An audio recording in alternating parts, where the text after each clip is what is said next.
প্রায় ১০-১২ দিন আগে ৫টি বিড়ালের বাচ্চা আমার বাসার সামনে মেইন রোডের পাশে কে যেন রেখে যায়।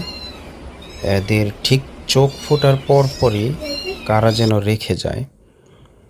বাচ্চাগুলো এলোমেলোভাবে ঘুরতেছিল, বৃষ্টিতে ভিজে প্রায় মরে যাওয়ার উপক্রম হয়েছিল।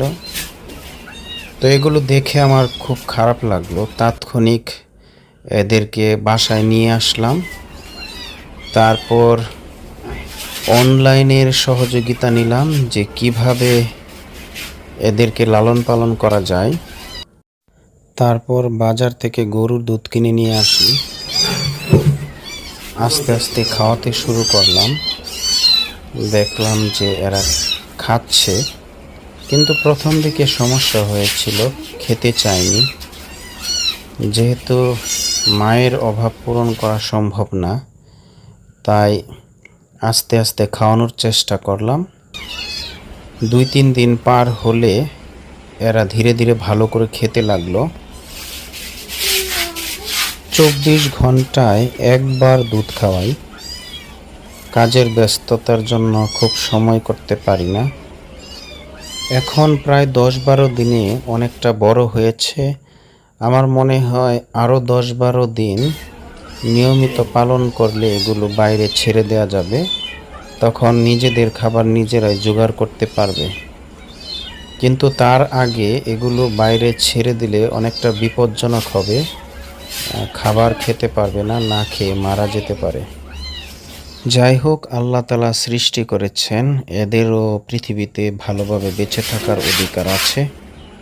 যাদের বাড়িতে এরকম বিড়ালের বাচ্চা আছে তাদেরকে অনুরোধ করছি, আপনারা যদি একটু বড় হলে যখন খাবার খাওয়া শিখে তখন সেগুলোকে তাড়িয়ে দিন, কোনো সমস্যা নেই। কিন্তু এই বাচ্চাগুলোকে যেখানে সেখানে ছেড়ে দিলে মারা যাওয়ার সম্ভাবনা খুবই বেশি, কারণ তারা খেতে পারবে না।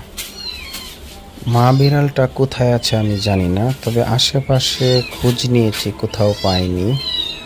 না খেতে পেয়ে বিড়ালের বাচ্চাগুলোর করুণ অবস্থা। যাই হোক, এখনও বেঁচে আছে, সেটাই বড় কথা। আসলে এটা কোনো পরিশ্রমের কাজ না। প্রায় ১ লিটার দুধ দিয়ে ৫টি বিড়াল ছানাকে ৭-৮ দিন বা তারও বেশি দিন খাওয়ানো যেতে পারে। দেখুন, খাবারের জন্য এরা অস্থির হয়ে যাচ্ছে। খাবার দেখেই ছুটে আসছে খাওয়ার জন্য। ঠিক কতটুকু খাবার কখন লাগে সেটা বোঝা বড় মুশকিল। তবে পেট ভরে গেলে বোঝা যায় আর খেতে চায় না। ২৪ ঘন্টায় একবার খাবার দেওয়া হয়। আমার মনে হয় আর ১০-১৫ দিন পরে এদেরকে বাইরে ছেড়ে দেওয়া যাবে, তখন তারা স্বাভাবিক খাবার কুড়িয়ে খেতে পারবে। যেহেতু কোনো প্রাণী মানুষ সৃষ্টি করেনি, তাই এগুলোকে বিনা কারণে কষ্ট দেওয়ার কোনো মানে নেই এবং এগুলোর প্রতি অবহেলা করাও ঠিক নয়। খাবার খাওয়ানোর পর এগুলো একটি কাঠের বাক্সর মধ্যে রেখে দেই। সেখানে তারা চুপচাপ বসে থাকে, কোনো শব্দ করে না, কোলাহল করে না, পরিবেশও নষ্ট করে না। এগুলো আসলেই ক্ষতিকর নয়। বাড়ির আশেপাশে ২-১টি বিড়াল থাকলে ইঁদুরের উপদ্রব থেকে রক্ষা পাওয়া যায়। সুতরাং যেগুলো ক্ষতিকর প্রাণী নয় সেগুলোর প্রতি অবহেলা বা বিনা কারণে কষ্ট দেওয়াটা অমানবিক। বিড়ালের বাচ্চাগুলোর স্বাস্থ্য দেখে মনে হচ্ছে আরও যত্নের প্রয়োজন। তবে যাদের বিড়ালের বাচ্চা লালন পালন করার অভ্যাস আছে তারা পরামর্শ দিয়ে সাহায্য করতে পারেন। আমি কেবলমাত্র গরুর দুধ খাওয়াই, অন্য কিছু এরা এখনও খেতে পারে না, চেষ্টা করে দেখেছি। আল্লাহর সৃষ্টির প্রতি সহানুভূতি দেখালে লাভ না হলেও ক্ষতি তো আর নেই। তাই বিভিন্ন ধরনের অবলা প্রাণীগুলোকে যেখানে সেখানে এভাবে ফেলে কষ্ট দিবেন না।